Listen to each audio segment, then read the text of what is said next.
Қайырлы күн достар, бүгін көпшіліктің проблемасына арналған интернеттегі жарнамалардан құтылу жолдарымен бөліспекпін. Сіздер мысалы бір сайтты қарап отырасыздар, ол кезде мысалы бас кино көрулеріңіз келетін шығар, сол кезде тұнған жарнама арт жағы мінекей. Арт жағынан басып қалсам, басқа жаққа лақтырып жібереді. Мінекей жарнама, букмекерлік. Мінекей мына жерде бонус деп тұр, бұл да жарнама. Одан кейін тіпті қарапайым хабарландыру сайтын қарап отырғанда колесо KZ. Онда да мінекей толған жарнама. Лучшая недвижимость Дубай деп тұр 50%. Былай айтқанда аяқ алып жүрер жер жоқ. Мінекей жарнама, толған жарнама. Енді бұлардың барлығынан қалай құтыламыз? Қандай браузер болса да, мысалы Google Chrome, Mozilla, Opera және Яндекс браузер. Сіздерде әрқайсыңыз әртүрлісімен отыруларыңыз мүмкін. Мен қазір әрқайсымен көрсетіп шығамын. Кез келген браузерда расширение деген болады. Мысалы мына жаққа басасыздар, сіздер жоғары жағында расширение деген мінекей. Мына 3 нүкте, яғни функцияға басамыз, дополнительные инструменты, одан кейін расширение. Расширениеға кіргеннен кейін біз мына жоғары бөлікке барамыз.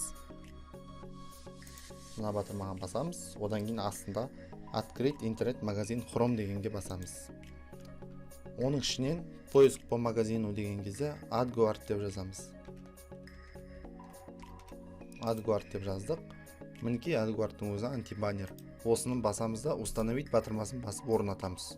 Одан кейін былай етіп терезе шығады, установить расширение батырмасын басамыз.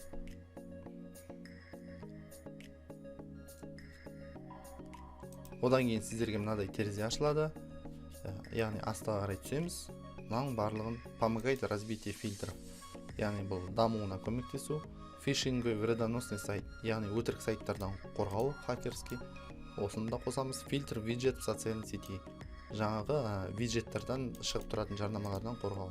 Бізге керек осы.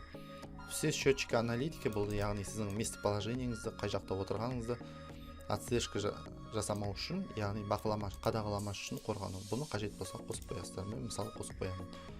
Одан кейін енді ашып көрейік. Колесо сайтына кіреміз. Мінекей таза ешқандай жарнамасыз. Одан кейін жаңа киноға кіріп көрейік, бас кино. Мінекей құр сайттың өзі ешқандай жарнамасыз. Тек кинолар тұр. Осылай жарнамадан құтылу болады. Ал дәл енді осыны Chrome'да орнатуды көрсеттік. Енді сіздерге қазір басқа браузерлермен көрсетейін. Барлығында да әрине браузерлардың түрлері көп, әрқайсында әртүрлі. Барлығын көрсетіп жатпаймын. Мен ең танымал деген төртеуін орнатып қойдым, сол төртеуін көрсетемін. Мысалы Firefox'та, Mozilla Firefox. Яғни сондарда басқа жерлерде тұрады осындай браузер. Оның жоғарында мына жаққа басамыз. Мінекей. Мына жерде бұрышына басып, дополнение дегенге басамыз. Дополнениеге басқаннан кейін мынадай терезе ашылады.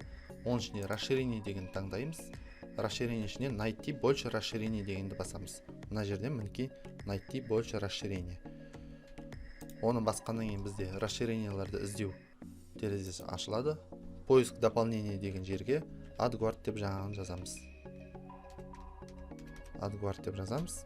Мінекей AdGuard антибаннер деп тұр, осыған басып таңдаймыз. Добавить в Firefox батырмасын басамыз. Одан кейін орнатылып болуын күтеміз. Мынадай терезе шығады, добавить батырмасын басамыз. Және бұнда да тура сол баптаулар ашылады. Барлығын іске қосамыз. Одан кейін сайттарды жарнамасыз қарай беруге болады. Колесоны іздедік мысалы. Одан кейін кіреміз. Мінекей бізде ешқандай жарнамасыз көрсетіп тұр. Және әрі қарай кеттік. Opera браузеріне қалай орнатамыз? Егер де сіздерде браузерларыңыз Opera болса, Operада мына жоғарда O деген значокқа басамыз, жоғарыдағы мінекей Operaға. Одан кейін расширение дегенге басамыз. Расширение. Загрузить расширение батырмасын басамыз. Одан кейін поиск дополнение дегенге басып, поиск дополнение AdGuard деп жазамыз. Осылай деп іздейміз. Одан кейін AdGuard мінекей жаңағы эмблема осыны таңдаймыз. Добавить в Opera батырмасын басамыз және орнатылып болуын күтеміз. Орнатылып болған соң бұнда да сол баптаулар ашылады. Барлық функцияларды іске қосамыз. мысалы бір кино сайтын ашамын, жаңағы жарнама көрсетіп тұрған. Мінекей мында да жарнама жоқ. Және осылай еткізіп өшіріп қосуға да болады. Жоғарыда дополнениеге басамыз. AdGuard антибаннері басамыз. Бүйтіп өшіріп тастаймын. Сайтты қайттан обновить етемін. Мына артында жарнамалар шықты. Былай еткізіп іске қосамын. Мінекей жарнамалар өшіп қалды. Және соңғысы, егер сіздер Яндекс браузермен отырған болсаңыздар, Яндекс браузерда біз жоғарыда мінекей мына жерде настройкаға басамыз. Мынадай.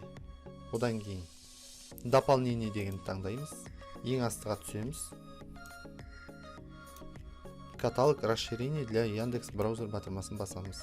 Оның ішінен жаңағы AdGuard деп іздейміз. Бұның ішінен де дәл солай орнатамыз. Добавить в Яндекс браузер батырмасын басамыз. Мінекей мынадай терезе шығады. Установить расширение батырмасын басамыз. Одан кейін тура сондай баптаулар ашылады. Настройка, яғни сондай барлық функцияларды іске қосамыз. Мінекей енді сайттарды жарнамасыз қарай беруге болады. Колесо кезекке кіремін. Мінекей ешқандай жарнама көрсетіп тұрған жоқ. Мына жерде мінекей шығып тұрады. Бұлай еткізіп басып өшірсек, қайттан жарнамалар шыға бастайды бізде. Мінекей шықты жарнама. Енді осыған өзіне басамыз, қайттан іске қосамыз. Мінекей жарнамалар жоғалып кетті. Назарларыңызға рахмет. Сау саламатта болыңыздар.